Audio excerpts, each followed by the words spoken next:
If a product has fragrance in it, they're up to 5,000 chemicals that they can put under the word fragrance and not listed on the label. 5,000? Yes. And so the word fragrance is protected by trade secrets, right? Because a very long time ago, when companies were producing perfumes and their fragrance, that was their signature, there was a law put into place that it could be protected. You didn't have to put every constituent because then someone would copy it. Right. And so that has continued. And what that loophole does is allow other toxic chemicals in the guise of fragrance in their, makeup, and they could just put the one word fragrance. And so I recommend that everyone go completely fragrance free. Like there's nothing in our house that has fragrance. If you love Modern Ancestral Mamas, we want to invite you to come a little closer. We've officially opened our Modern Ancestral Mamas Patreon community. And this isn't just about bonus content, it's about connection. This is a space for mamas who are questioning modern norms, reclaiming ancestral wisdom, and wanting to have real, honest conversations without judgment. Inside this community, you'll connect with like-minded women, dive deeper into the topics we cover on the podcast, and get access to exclusive bonus episode content, discussions, and behind-the-scenes conversations with Christine and I. Patreon is where the podcast becomes a circle, kind of like a little circle of trust, a place to ask questions, share wins, process challenges, and remember that, moms, you are not doing this alone. If Modern Ancestral Mamas has ever made you feel seen or supported or inspired, and we've heard from so many of you in the comment section of our podcast that it has, then please join us on Patreon and become part of the community we've been building all along. You can find the link in the show notes, and we'd love to welcome you in. You can also just go straight to patreon.com/Modern Ancestral Mamas. Welcome to Modern Ancestral Mamas. We are Corey and Christine, two millennial moms on a mission to bring ancestral wisdom to modern motherhood. Corey and I have been dying to discuss makeup and beauty products on this show because this is a huge category of products that are unregulated in the US, at least that's what I think they are, and a multi-billion-dollar industry. So today's guest is the founder of one of the first non-toxic beauty companies in the US. Let's please welcome Emilie Toups of Toups Co. Yay! Hi, guys. Thanks for joining us. Before we get started super fast, we just want to remind everyone to pause the show and go give us a 5-star rating. Please leave us a review. Let us know what you thought of our interview with Emilie. Let us know what you think of makeup and beauty products and things like that. And let's dive in. So I actually had a friend yesterday tell me, oh my gosh, I didn't realize you guys had videos on YouTube. So there's your reminder, everybody. This will be on YouTube, and all the other ones are on YouTube. Well, not all of them, but at least for a few months we've been putting on YouTube. So go watch stuff on YouTube, whatever you're going to say on that front. Okay, so Emilie, we start the show usually with like a roundtable question. So we'll all take turns answering it, just kind of to break the ice, get us going on the conversation. Today's question is, if you could use only 3 products on your skin or makeup products for the rest of your life, from your line, from anybody else's line of products, what would they be? It could be general or it could be specific. Okay, yeah. I mean, the 3 products that I would use every single day would be the frankincense face balm, our deodorant, second, and probably the reparative serum. I'm a low makeup girly, and so I'm going to stick with all skincare. I love the way that my skin feels when I use reparative serum, and when I don't, I'm like, oh, I need to get back to it. So those would be my 3 top. Okay. Christine, how about you? Question really fast. Is the reparative serum the vitamin C one? It's not. Our vitamin C serum is actually hasn't released yet.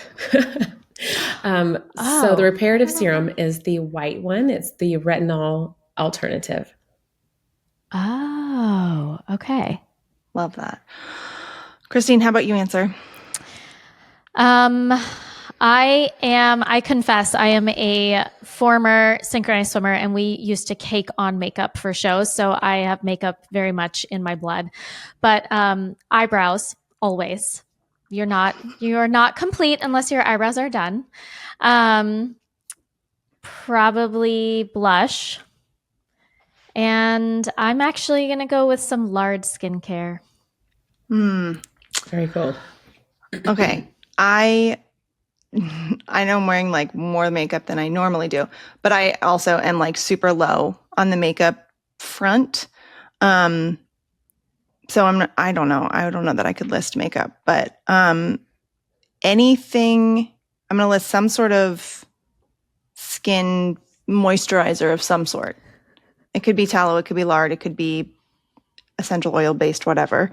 But I have to, my skin's really dry, even though we live in a pretty humid area, it's still pretty dry.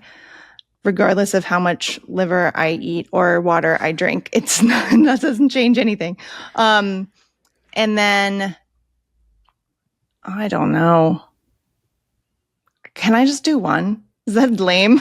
You can do one. You can do one. I will say I don't usually leave the house without doing my eyebrows and doing mascara because, like you said, Christine, I actually have like really light eyebrows. I end up looking like if I don't put any color on my eyebrows, I look like that. This sounds so stupid, but the the character who plays the devil in The Passion of the Christ, I just look like I have no eyebrows. And so then it looks like that woman who's playing the devil in The Passion of Christ. Okay. I have not seen that in a long time, so. No, I haven't seen it since it came out. I saw it one time and I was like, that's enough for me. I'm done. Okay. Now that we've gotten that out of the way, Emilie, how about you give us a little brief backstory on how you got to where you're at, founding Toups, all those things. Yeah. I started making tallow in my home probably in 2013. My daughter was 2 and suffering with really, really severe eczema. And I knew that what I was getting from the doctor, which was like steroid creams and those kinds of things, wasn't it, right? And so I stumbled upon Weston A. Price and GAPS diet, and we started with that. And then I learned about tallow, and I was like, I could do that. Like I could make that for her, and was very, very determined to figure it out on my own. So started making it in our home for her, and got a lot of pushback.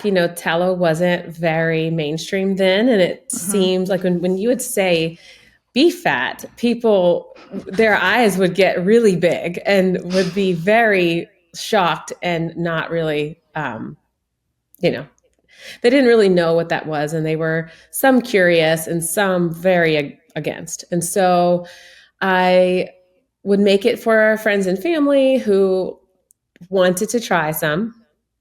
And then I was a stay-at-home mom, and I had our second. And so I started selling it on Etsy, and that's kind of how I got it started. And it was really fun because there really wasn't anyone else out there selling beef tallow back then, and not in a cream and not adding different essential oils and doing different things. I was really trying to make it smell better.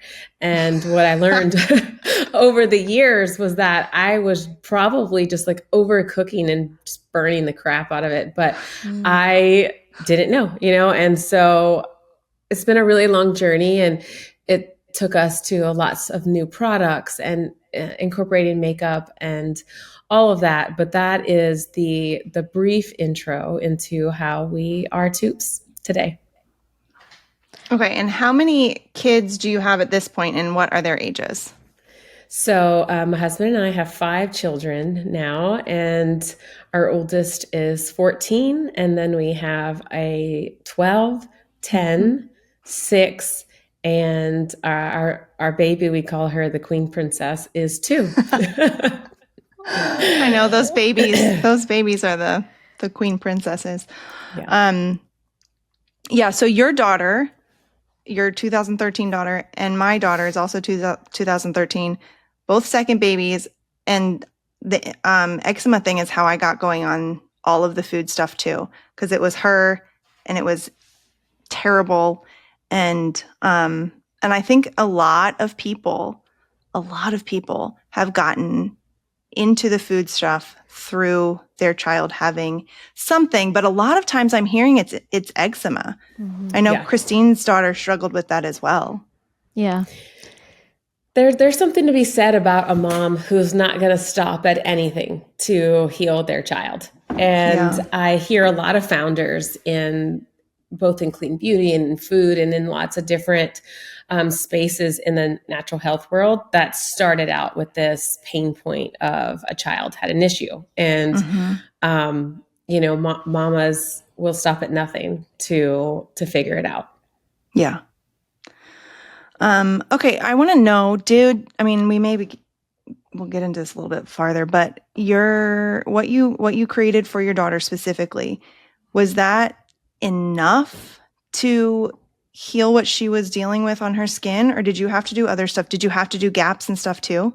Yeah, we did from the inside out. And people ask me, they're like, oh, my daughter has eczema, what do I do? And depending on the severity, right, some external, some tallow and nourishing from the outside definitely will pull out inflammation and help. But I want to slide them a copy of Gut and Psychology Syndrome and be like, you also need to attack this from the inside, because that was pivotal. Her case was very severe. We were dealing with some tics and maybe some autistic tendencies. And I was very concerned about, her lack of speech and some, OCD tendencies that she had and some things. And she's a very smart, thriving 14-year-old. And I know that the gut healing that we did when she was a year old, and, this very long journey that it took our family on, was pivotal in her healing. And so if you're familiar with the gut-brain connection or any of that information, that, her starting to talk and her, dropping those tics and all the things that we saw in her healing obviously wasn't just from putting tallow on the outside and healing her eczema, but from the gut healing that we did on the inside. Mm-hmm. Yeah. I think the gaps is so extreme and is so difficult. For a lot of people, it seems almost impossible. We didn't do it. I thought about it for a little while, and then decided I didn't think it was the right thing for our family at that time. But we went through all this other gut healing stuff, and I absolutely think that eczema is directly related to the gut and your body being able to process things out and all of that. What do you think, Christine?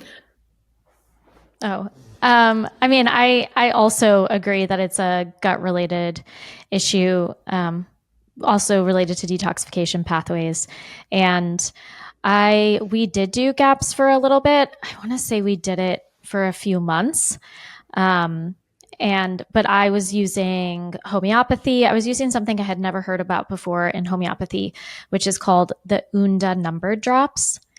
And it's homeopathic remedies, but they're in drop form. They're in liquid form. And so I was using Unda number drops. We were using emu oil, a lot of emu oil topically and also internally. I'm trying to think what else. I feel probably similar to you moms, where I was throwing everything at the problem. I was like, whatever sticks. Oh, the gut biome supplement. Yes, that was huge for us. That made a huge difference, that supplement.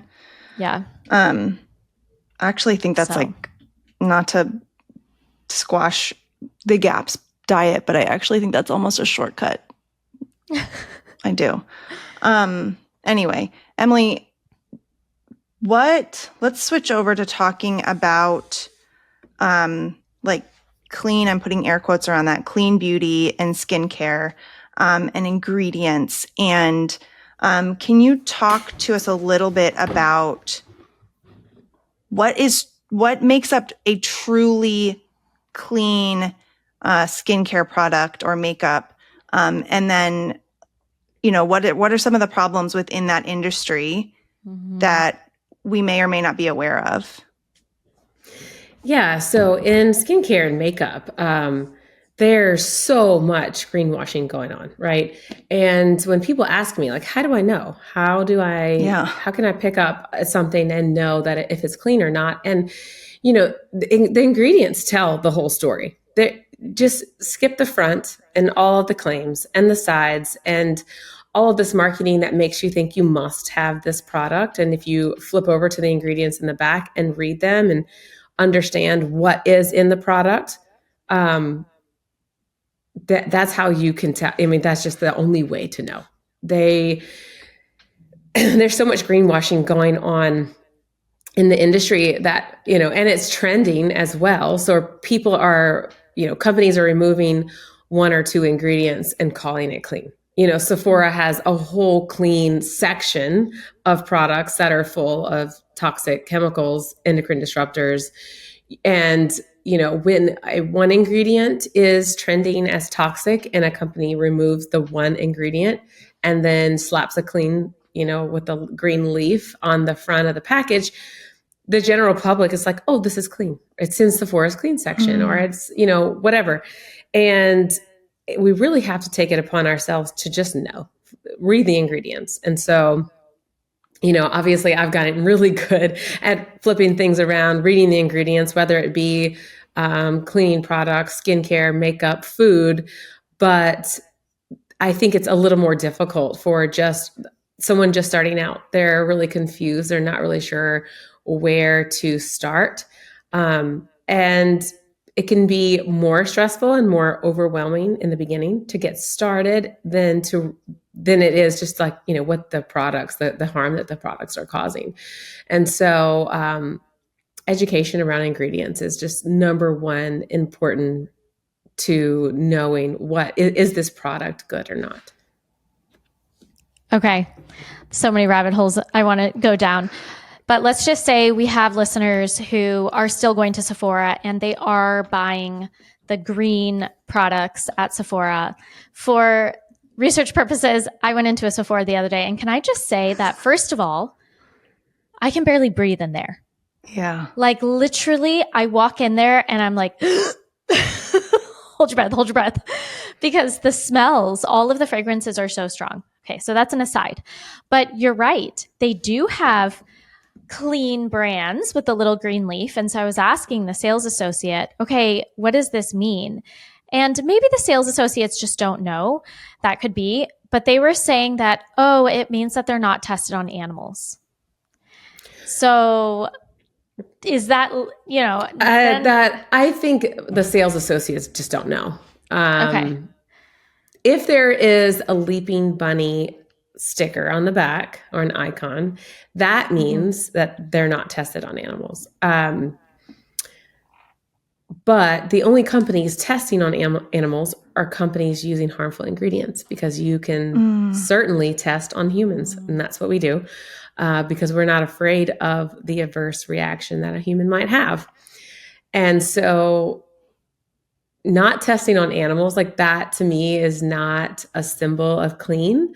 That tells me that they're worried that it might be harmful and they don't want to put it on a human. They actually would prefer to test it on an animal, which is just wild. There's a lot of money.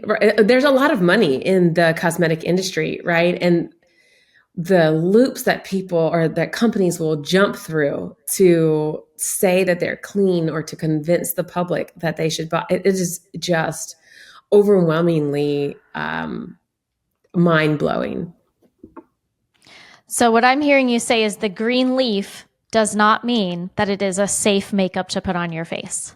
No, and anyone can put a green leaf on the front. There's zero regulations about what you can say. The word clean is not regulated. The word natural is not regulated. You can put whatever decoration you want on the front to convince the public that your products are better, they should buy them. But it really comes down to what are the ingredients on the back. Yeah, it's like the old saying of like cocaine is a natural ingredient. Like, like come on, people. This is just a word. Well, wait, if we're talking about ingredients, do you know off the top of your head, I don't know, maybe like 3 or 4 ingredients that we should absolutely avoid? The first one is going to be fragrance every single time. Okay. If a product has fragrance in it, they're up to 5,000 chemicals that they can put under the word fragrance and not listed on the label. 5,000? Yes. And so the word fragrance is protected by trade secrets, right? Because a very long time ago, when companies were producing perfumes and their fragrance, that was their signature, there was a law put into place that it could be protected. You didn't have to put every constituent because then someone would copy it. Right. And so that has continued. And what that loophole does is allow other toxic chemicals in the guise of fragrance in their, makeup, and they could just put the one word fragrance. And so I recommend that everyone go completely fragrance free. Like there's nothing in our house that has fragrance. And when you first start that journey, you will miss it. And so there's a very emotional tie to the reason why we're drawn to certain fragrances or we want them.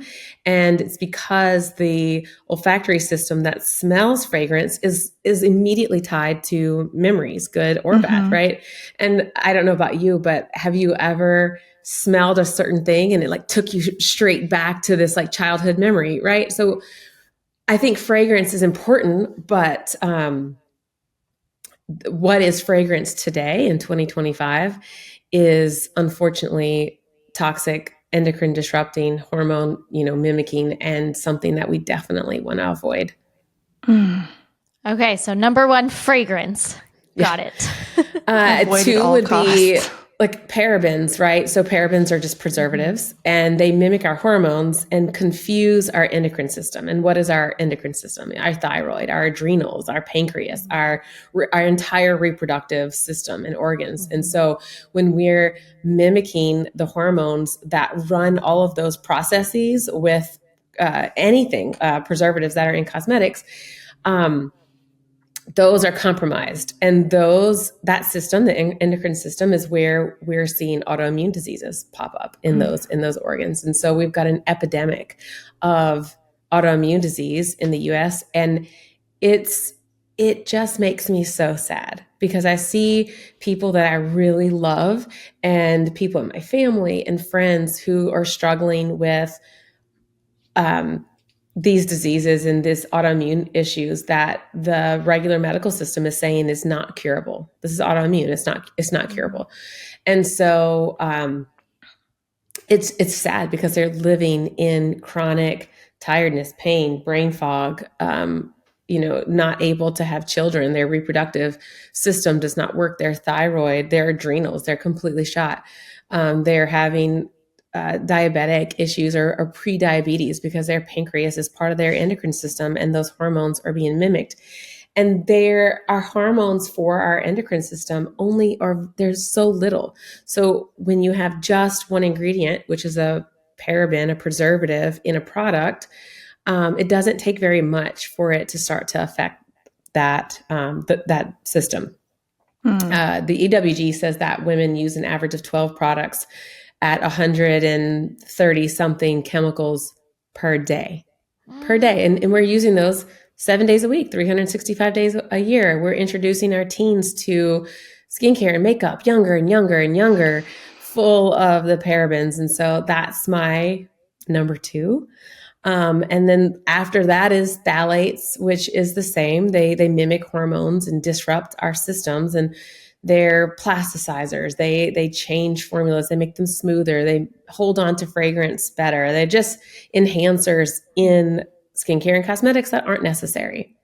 And so of those, when you see those 3 ingredients in any formulation, just put it down, turn around and run. Like that's not something that we want to bring in our home and definitely don't want on our children. You mentioned the EWG. Do you think that we can trust the EWG and their ratings for certain makeup products? What are your thoughts on that? So I'm actually working on getting all of Toups products onto the EWG right now. Do I think that I trust every rating that's out there? No. As you know, most of these, and not just the EWG, most of these apps and websites and all these things that are putting ratings on, you can, like, you pay to play, right? And unfortunately, in that system, when you pay to play, how can you trust that? You know, and I still send people to the EWG for individual ingredients. Like if you're educating yourself and you're looking up ingredients and you are turning something around and you're like, okay, this has sodium benzoate in it. Am I okay with that?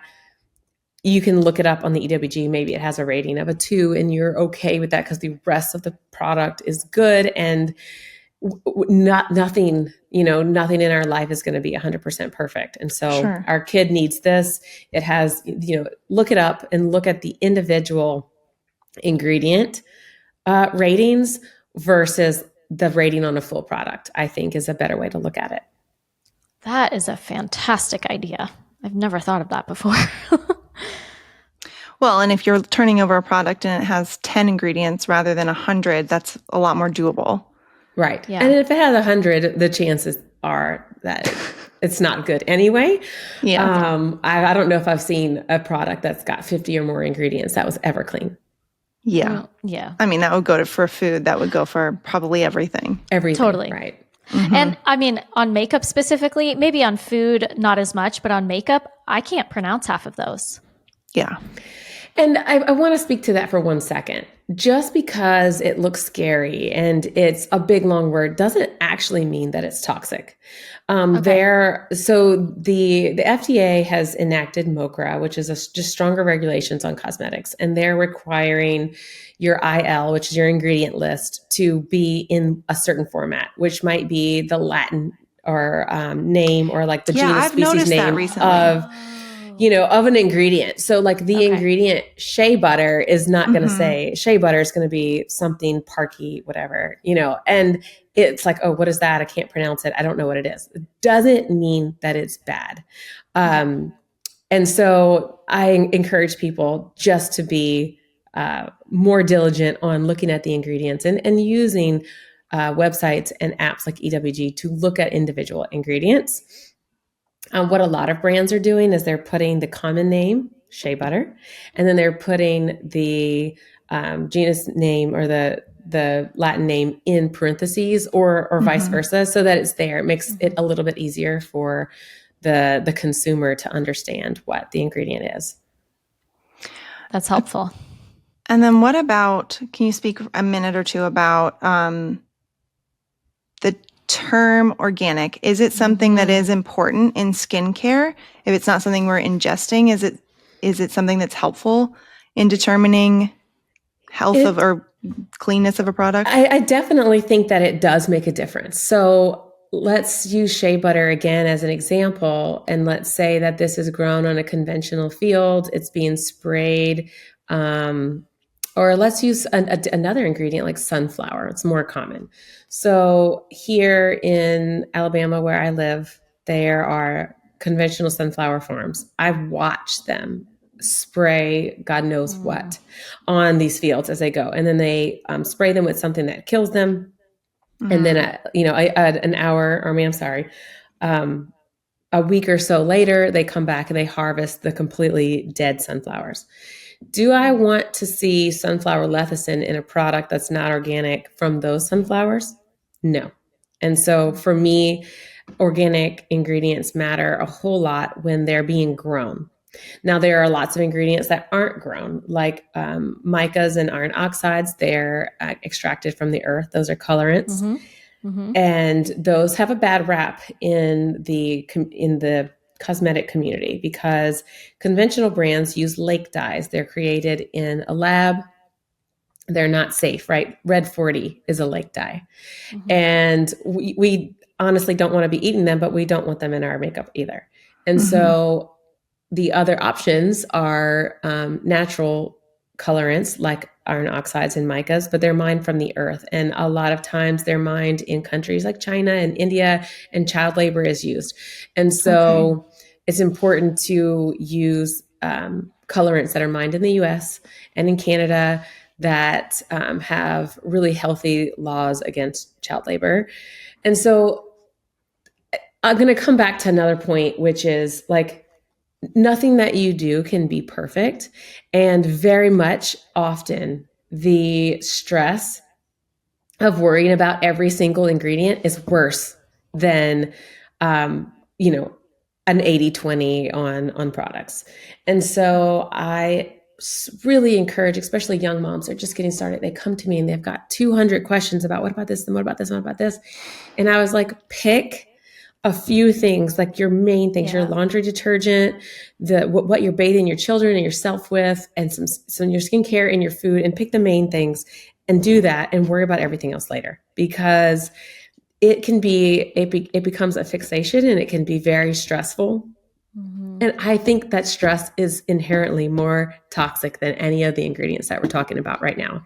And so I talk on a lot of podcasts, and I always bring that up because I am seeing it in just like almost terror.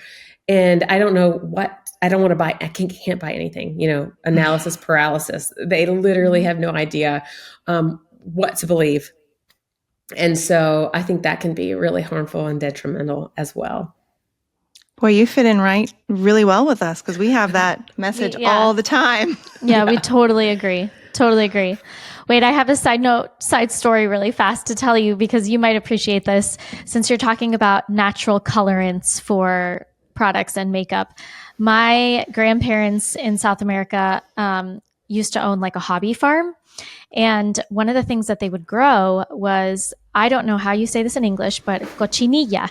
And cochinilla is a tiny little bug that grows on the cactus. And when you crush it, it's red. And it's used to color makeup products and clothes and things like that. It's very common in South America. And my grandfather was always really proud of it and like wanted to show me, look at my little cochinilla growing on the cactus. And then as a kid, I remember vividly him like crushing one and showing me the red pigment. And you like put it on your lips. I believe that that's called carmine in English. And carmine isn't considered vegan. And so with the very strong vegan movement in makeup, and you'll see it everywhere on makeup. Like, this is vegan, and people think, oh, well, then it's clean, it's healthy, and that obviously does not equate. But several times we're working on formulations, and my sister, who's our formulator, is like, "Are you okay with carmine?" I'm like, "Yes." We're not fitting into the vegan at all.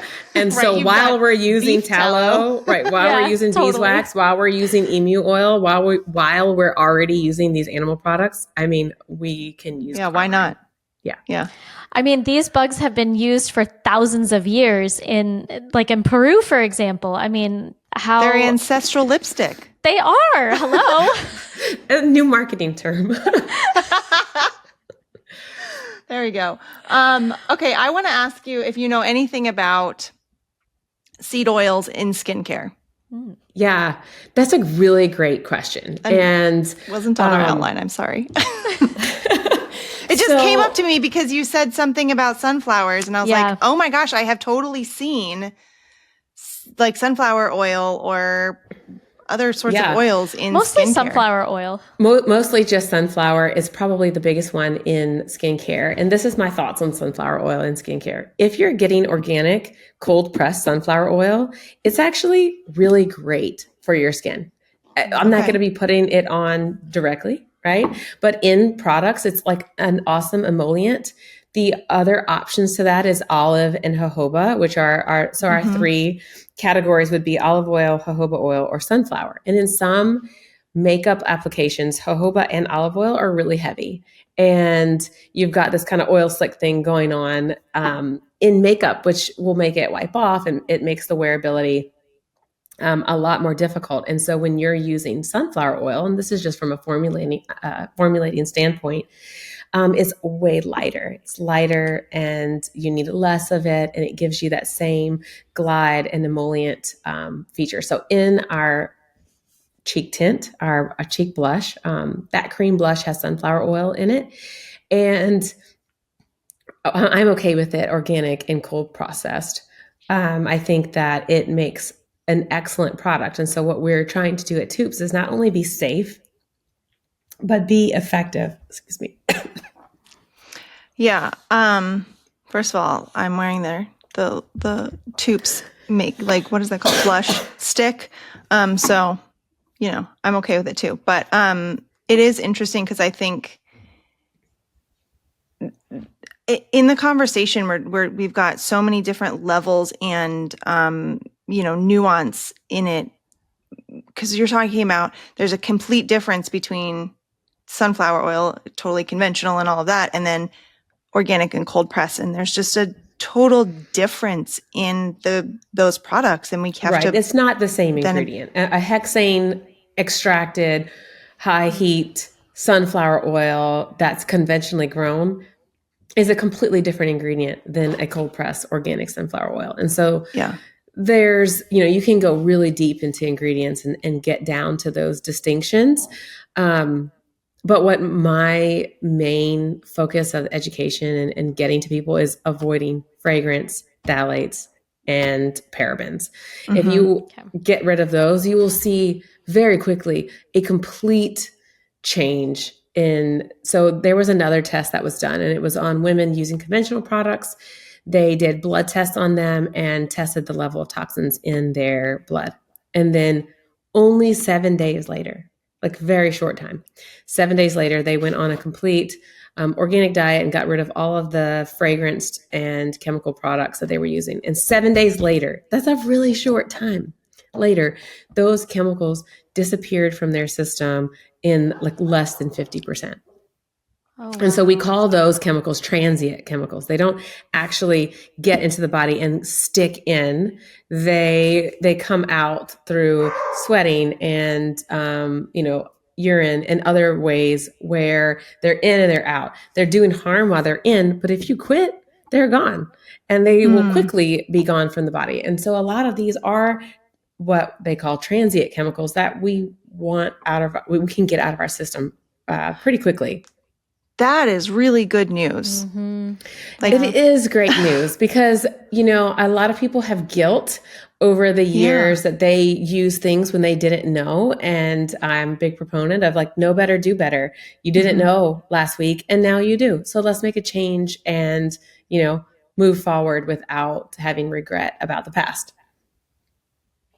Okay, I have to ask this because I'm pregnant and I know that there's a lot of cosmetic products out there that are not safe during pregnancy, which I just find so ironic because if it's not safe during pregnancy, then why would it be safe when you were not pregnant? But, whatever, we'll just put that as an aside. So are there any natural products that are not safe during pregnancy? And so, for example, I think of actually clary sage. Because clary sage is supposedly, it can help induce labor. But what are your thoughts on cosmetics and pregnancy? So all the products at Toups are formulated pregnancy safe, everything that we have. And even in essential oils, like essential oils can be harmful, but Robert Tisserand and the Tisserand Institute puts a lot of information out there on the dilution rates of essential oils, and then they would be safe. And so we follow the Tisserand Institute's dilution rates for all essential oils, which would most likely be the most problematic. And so, there are studies out there about clary sage and about lavender and the things that it can do to your hormones. but those studies were done in really high dosages. And so when you look at our original tallow balm, for example, it has lavender in it, and that's at a less than 0.01%.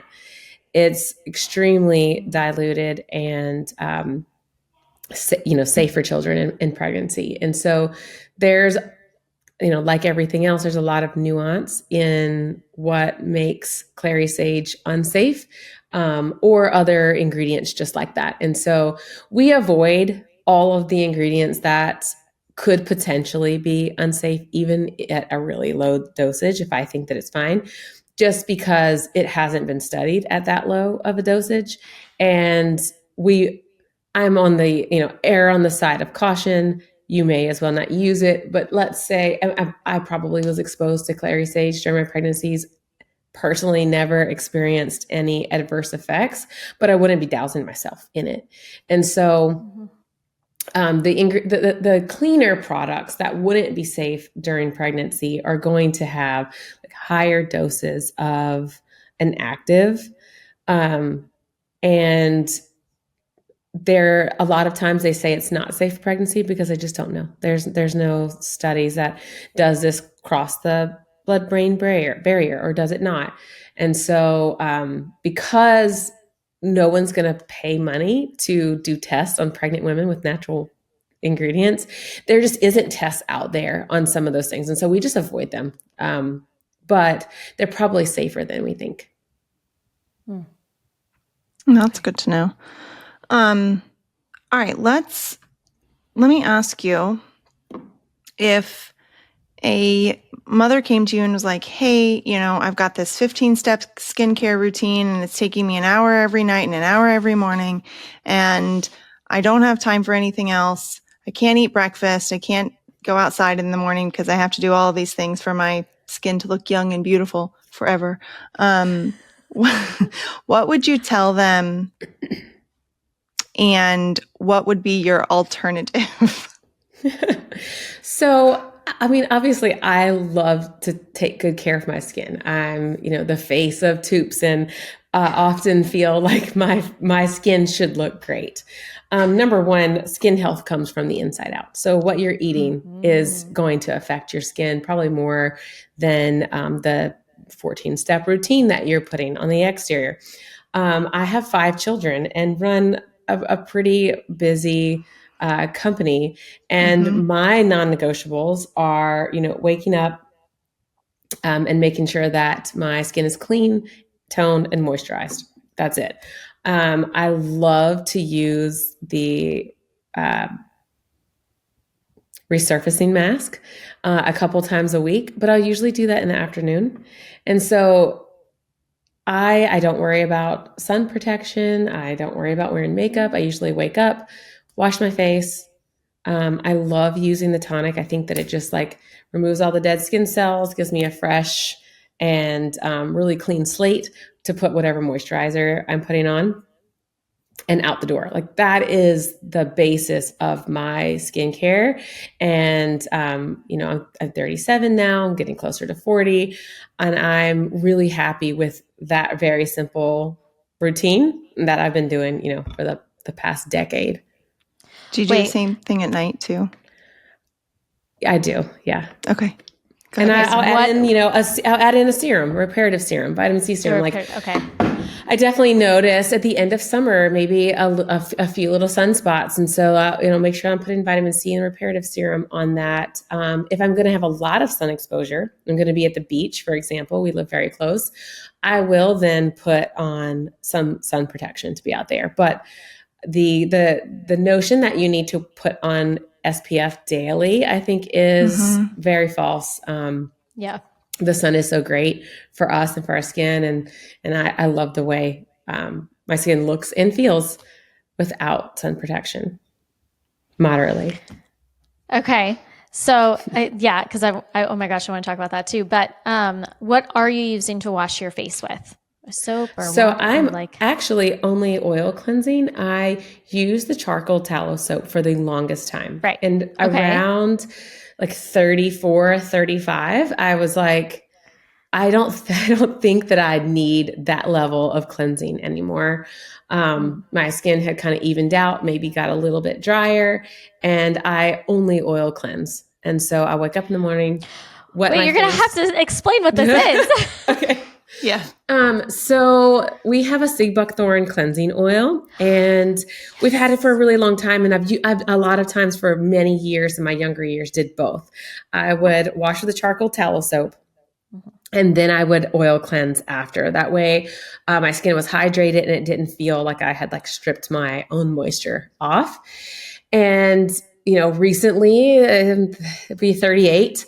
I quit using. It's okay, we're both 39, right? Yes. So you totally understand. I was like, I don't need to be washing my face that much. Now, if I'm spending the day outside and my daughter rides horses and barrel races and we're out, I will absolutely cleanse with the charcoal soap. And I feel like I need to get the grime off. Just because you feel dirty. Right. But other than that, like, especially when you wake up in the morning, you already cleansed your face to go to bed. I will just use the sea buckthorn cleansing oil. I wet my face to make sure it's like nice and warm and wet. And then I'll put a dime-ish size in my hands, rub it together, and just like really massage it into your entire face. And so the premise of oil cleansing is that our pores already have oil in them. And so the oil then goes deep into the pores and gets our oil and all the impurities out. And then you're just washing that off with a nice kind of hot, steamy towel. There's magnolia and grapefruit in the sea buckthorn. And so when I put that hot towel on my face, I feel like I'm just like a little spa moment for 5 seconds in the morning before my very, very busy day starts. Before your children pull on you. Yes. And so that's my morning cleansing routine. That sounds amazing. So wait, then do you put moisturizer on top of that? Yeah, I will then put on, my serums and then moisturizer. And I go back and forth. In the summer, I usually just use the glow serum. It's lighter, it's easier, quicker. And then in the winter, like we're getting in these cold fronts, it's cooler, it's drier. I'm definitely using tallow. And so it just depends. You know your skin, different times of the year will call for different things, but still very simple and not 14 steps. Yeah. It had never occurred to me to use the sea buckthorn. Am I saying that right? Yes. No. Okay. Because I have the exact same serum, but I was always using it to remove my mascara. So it is excellent as a makeup remover. Excellent as a makeup remover. But I do use it just as a cleanser as well. Okay. Because I guess my next question is, what would you use for a makeup remover? But I guess we could just use the sea buckthorn oil for makeup remover. Okay. Okay. I wanted to circle back a little bit because you mentioned food being the basis of good skin. And I'm wondering if you have any more thoughts on that. Like, what do you think that just like the basics of a well-nourished diet is going to cover you? And I'm mostly thinking, like, I now have a teenage boy, I have a tween age girl, and then 2 younger girls. The 2 younger ones have absolutely beautiful skin because they're young. But, my teenagers and tween are kind of starting to go through that like transitional skin thing where they're, getting a zit here or there. And it's not terrible, but it's, it's not terrible. Yeah. But you obviously would want to avoid it if you could. I'm in this exact same boat. So I've got a 14-year-old girl who's getting some little blemishes here and there. And then I have a 12-year-old boy who's 100% not taking care of his skin, right? Yeah. And he's coming to me and he's got like blackheads and, it's gotten. And so when they're going through puberty, what I have noticed, even with a very well-nourished diet, because they definitely have that, is that their hormones are figuring it out. Mm-hmm. They're overproducing oil. Their skin turnover is probably fast and then slow and then just very erratic. And so then they're getting congestion and things like that. And so for my daughter, who's much more open to actually doing something about it, I'm having her cleanse with the charcoal soap and using her washcloth, a new washcloth every time. I realized that was an issue, that she was keeping it by the sink and not using a new one. And I think that it's probably, breeding some bacteria, and she's putting that back on her face. But with a fresh hot washcloth and the charcoal soap, she is manually exfoliating the congestion that's happening by, the turnover of their skin cells changing. Plus, they have an overproduction of oil, probably in their T-zone as their teens, and they do need a little bit of help. And so I have her using both the charcoal soap as her cleanser, a little bit of tallow as a moisturizer, and she's using the reparative serum as well on whenever she has some blemishes.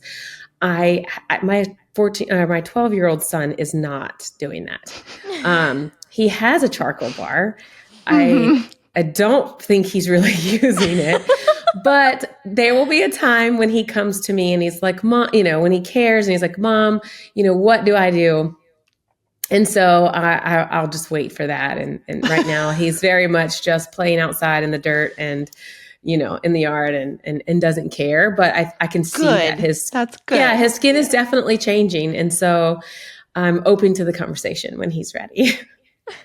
Cool. Okay. And then what about for, more adults? What do you think around the food thing? Like, do you think it's really just like, as long as you're drinking enough water and eating in a well-nourished body, then your skin is probably going to be pretty decent?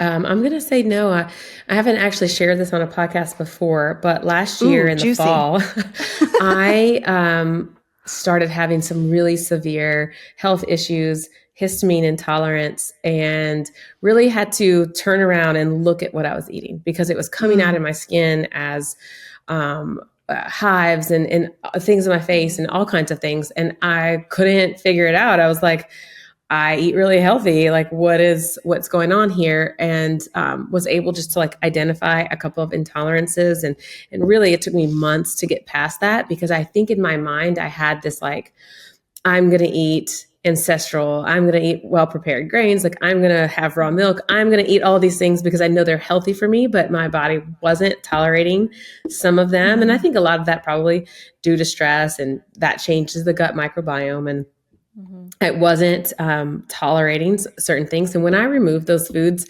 I immediately felt better, clearer, my skin cleared. And so it's so bio-individual, right? We're so different, and what's going on, what our gut, microbiome is doing right now could be different than next year. And so I really advocate for being in tune with your body and not living this like rushed life. When we're rushing through life, and that's something I had to learn to like step back, we don't actually notice the subtle changes that our body is saying, hey, I'm not tolerating that anymore. It was easier to ignore because we're just rushing through wake up and school and food and after school and activities and all these things. And that kind of health crisis that I experienced was pretty severe. I had a couple of histamine reactions that landed me in the ER, and I was like, that I'm a healthy, like I think that I'm the pinnacle of health. I shouldn't be experiencing this. And so I reached out to actually to Dr. Will Cole, and I was like, I need help. Like, help me. I am I don't know what to do. Like, I thought that I knew everything that there was. And he helped me understand that like the busyness and the rush of what my life was prohibited me from seeing that my body was saying, hey, I'm having an issue, or, hey, this isn't agreeing with me. And so I think both with our teens, with us as adults, when we're seeing things like come out in our skin, especially when we're eating really well, our body is going to tell us through our skin. And actually, our skin is the last resort for our body to tell us, I'm having a problem. And so when things are coming out via skin, it's because our body's like, I know you're going to see that. I'm having a problem. You need to make an adjustment. And so I resonated with that very well over the last 12 months, on my own healing journey, and realizing that my body was screaming and saying, I'm not tolerating this. I'm having some issues. And so I pulled some things out of my diet, things that I believe are healthy, but weren't healthy for me during that time, and was able to, you know, kind of clear that up and move past it. So to answer your question, very long-winded, is that we can be doing all the things that we think are right, and our skin is still screaming, saying something's wrong. And, you know, that's a good opportunity to take a deep dive into, you know, maybe what is bothering us, whether that be stress or food, or it could be lots of things. I love that you shared that with our listeners, because that's so true that sometimes, well, specifically that the skin is telling you something serious. Like if it's coming out on your skin, then that means your body is desperate. Yes, right. It's looking for attention. Yeah. But okay, Corey, do you think we can circle back and talk about makeup for teens? Yeah, I would love to. Yeah. So you've got a 14-year-old daughter.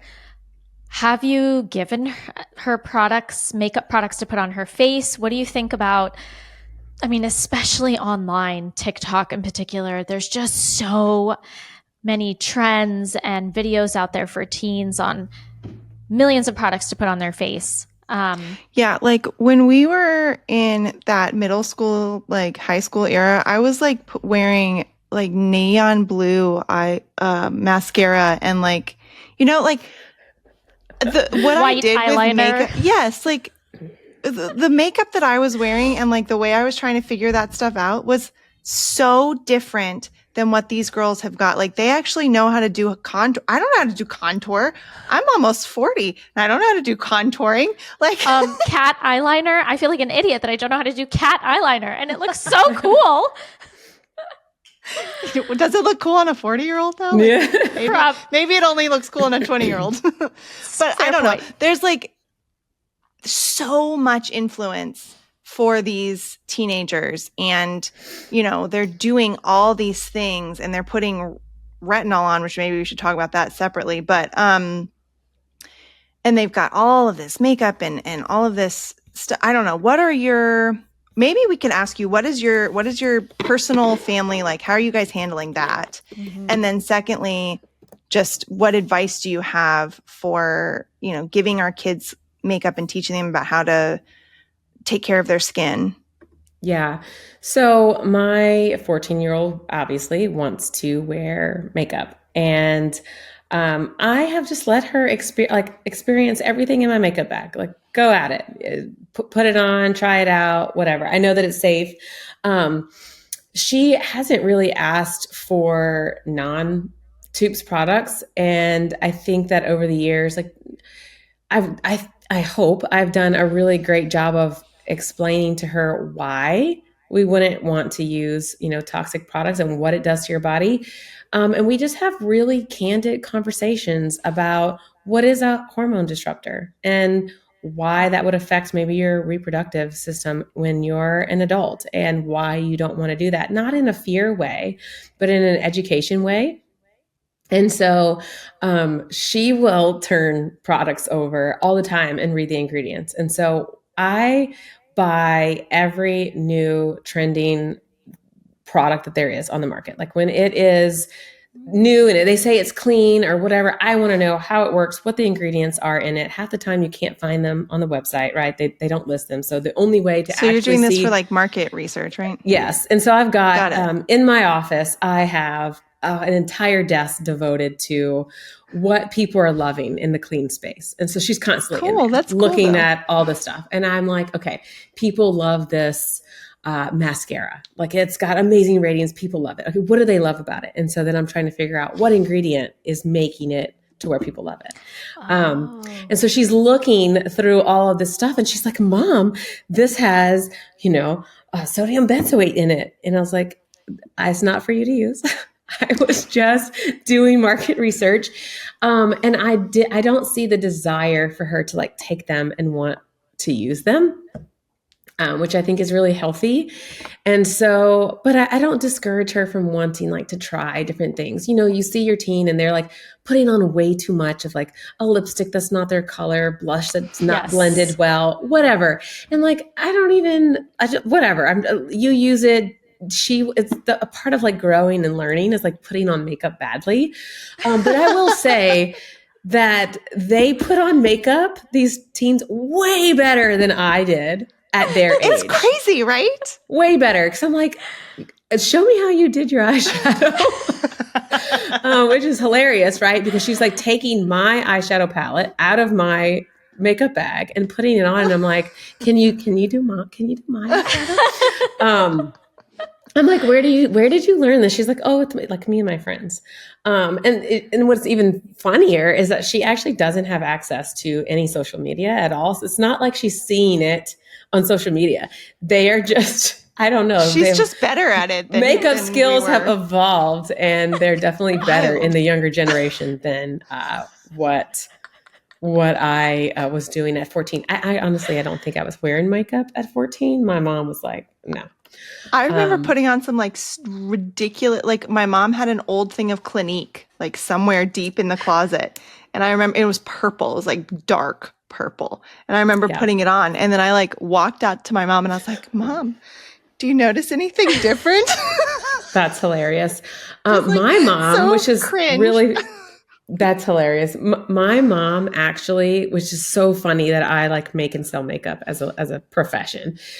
She used to sell beauty control. I don't know if you are familiar with the brand. It was like I'm assuming like a direct sales, kind of like Mary Kay. Like Mary Kay.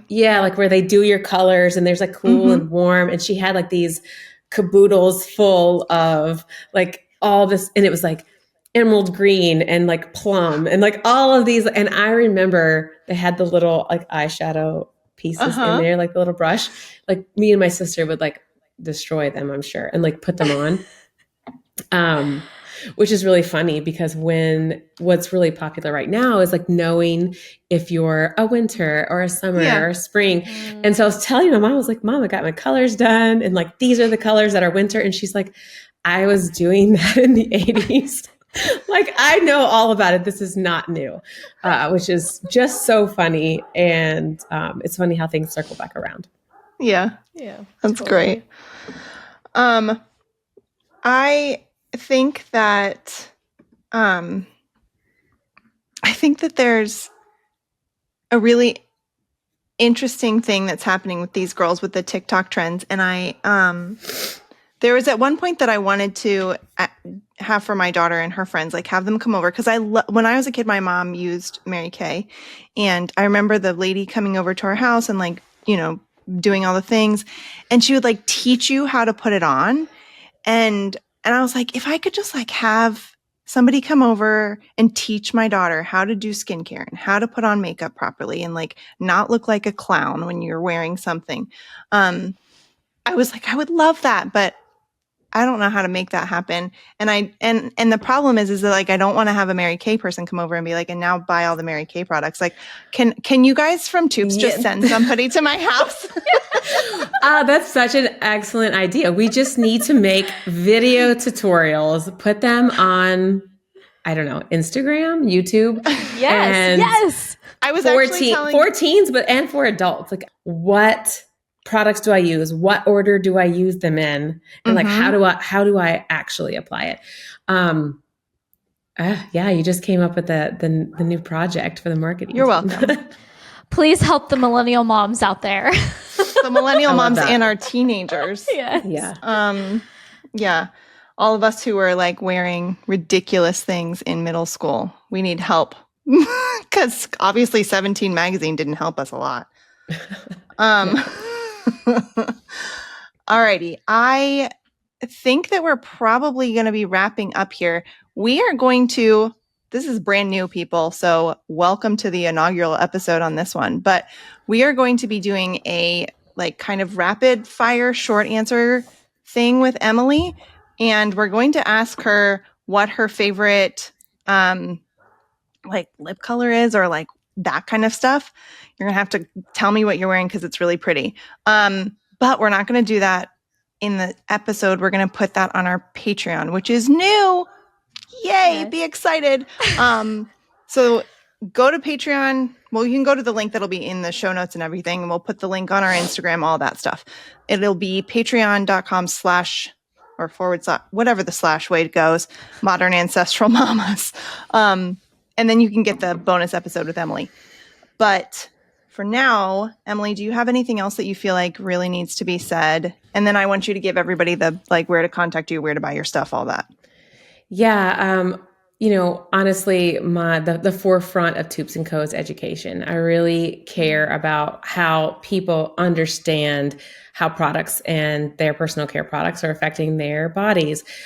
We started Toups so that people had an option for personal care products that were healthy for their hormones, healthy for their body, right? Human safe is the term that we started using. And it's true, they're human safe. And so educate yourself, know how to read ingredients, and really be the gatekeeper of what you bring into your home. I think it's very important as traditionally the moms are the ones bringing these products into the home or introducing them to their children. And generationally, we buy the brands that our parents bought because they're familiar to us. And so I'm the generation breaker. We're not bringing in, Mary Kay and or other toxic products into our families into our home because we care, and they're not the same products that our parents used anyway. They have changed so much, and that's a really great distinction to make. Is that the products that our parents used are not the same products that we're buying today. They've changed. New chemicals have been added. New things have been invented that are harmful to our bodies that they're adding to these products. And so be mindful, be educated, and, care about what you bring into your home. You can find us on toupsandco.com and everywhere on social media at Toups Co Organics. And yeah. Awesome. Thank you guys for having me so much. Yeah. Thank you. We've been wanting to have you on for a long time, so we're glad it finally worked out. And I do want to say that I use almost exclusively Toups makeup. So if you guys, and this is not to be like sucking up to Emilie or anything. Wait, I'm the same way, okay? Like I have tons of Toups products. I even have the men's body wash for my husband and my son. So I just honestly think that it's like the very best makeup. I mean, not just like, not even putting a caveat of it's crunchy or whatever. It's just like really, really nice makeup. So, highly recommend. Okay. Everybody, thank you so much for listening. Thank you for joining us. Thank you to Emilie. And I want to encourage everybody to go and leave reviews for our show on not Amazon, Apple and Spotify and YouTube. Connect with us over on Instagram. Christine is at Nourish Littles. I'm at For Nutrients Sake. And the show is at Modern Ancestral Mamas. We really only use Instagram because we're old like that. You can leave reviews. You can leave stars. You can leave reviews on Apple multiple times. Honestly, it helps us so much. Also, what helps us in a free way to support our show is to just other than subscribing and leaving reviews, is to just share it with your friends, share it on your social medias, share it via Instagram, text messaging, those things. The other thing is the Patreon. So go sign up for Patreon. We are now getting the show professionally produced. It is expensive. And as much as we are leaning on our sponsorships, we're also opening up this Patreon, hopefully that you guys can have some really cool extra interviews with our guests and just connect with our community. We are starting a group on Facebook that you can join and ask Christine and I questions there and connect with each other. So anyway, we love you, all of our listeners, so much. Thank you so much for listening. Bye.